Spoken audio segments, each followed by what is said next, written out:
Bismillahirrahmanirrahim. Assalamualaikum warahmatullahi wabarakatuh. Kesempatan ini kita mulai untuk pembahasan PPDB, Peraturan Menteri Pendidikan dan Kebudayaan Republik Indonesia Nomor 1 Tahun 2021 tentang penerimaan peserta didik baru pada taman kanak-kanak, sekolah dasar, sekolah menengah pertama, sekolah menengah atas, dan sekolah menengah kejuruan. Tata cara penerimaan peserta didik baru yang pertama yaitu objektif, transparan, dan akuntabel. Mari kita mulai di tingkat SD, usia 7 tahun atau 5 tahun 6 bulan bagi yang memiliki kecerdasan atau bakat istimewa dan kesiapan psikis. Selanjutnya usia kelas 7, paling tinggi 15 tahun pada tanggal 1 Juli tahun berjalan atau telah menyelesaikan kelas 6 SD dalam bentuk yang sederajat. Sedangkan untuk kelas 10, usia maksimal 21 tahun pada tanggal 1 Juli tahun berjalan atau telah menyelesaikan kelas 9 SMP dan sederajat. Persyaratan usia tersebut dibuktikan dengan akte kelahiran atau surat keterangan lahir yang dikeluarkan oleh pihak yang berwenang dan dilegalisir oleh lurah atau pejabat setempat. Persyaratan berikutnya yaitu ijazah atau dokumen lain yang menyatakan kelulusan. Baik, mari kita lihat jalur pendaftaran PPDB di tahun 2021. Yang pertama, jalur zonasi, afirmasi, perbedaan tugas orang tua atau wali, atau prestasi. Artinya, jalur ini sama dengan jalur tahun kemarin. Cek kuota jalur zonasi. Zonasi SD paling sedikit 70% dari daya tampung, SMP 50%, SMA 50%. Dan jalur afirmasi paling sedikit 15% dari daya tampung sekolah. Baik, kita bahas jalur zonasi.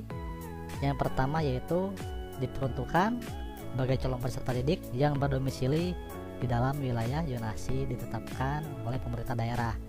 Ini kita cek di tahun kemarin itu rata-rata di 3 km. Jadi ini tipsnya, bagi yang jaraknya jauh di atas 10 km dianjurkan menggunakan jalur lain karena akan tergeser oleh yang jaraknya dekat dengan rumah. Baik, ini yang paling penting yaitu domisili. Pada kartu keluarga minimal 1 tahun dari tanggal terbit PPDB. Apa artinya? Nama kita, status anak atau satu sanak saudara yang menumpang itu minimal 1 tahun ada di kartu keluarga. Tetapi jika tidak memiliki kartu keluarga, maka dapat diganti dengan surat keterangan domisili. Nah, surat domisili ini untuk tahun kemarin juga ramai dibicarakan bahwa tidak hanya untuk yang menumpang, tapi lebih diprioritaskan bagi yang terkena bencana alam atau bencana sosial. Dan surat keterangan domisili ini harus dikeluarkan dari RT, RW, sampai ke kelurahan atau pejabat setempat yang berwenang. Selanjutnya, surat domisili ini harus 1 tahun sejak terbitkan dari surat keterangan. Baik, selanjutnya kita bahas jalur afirmasi. Nah, ini sangat penting karena ada keluarga ekonomi tidak mampu dan penyandang disabilitas. Ingat ya, tahun kemarin untuk afirmasi ini yang paling penting yaitu kartu. Persiapkan kartu KIS, KKS, PKH, dan kartu-kartu yang berhubungan dengan kesejahteraan sosial kita.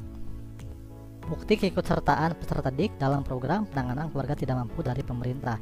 Dan hati-hati, apabila terbukti memasukkan bukti keikutsertaan, maka akan diproses secara hukum.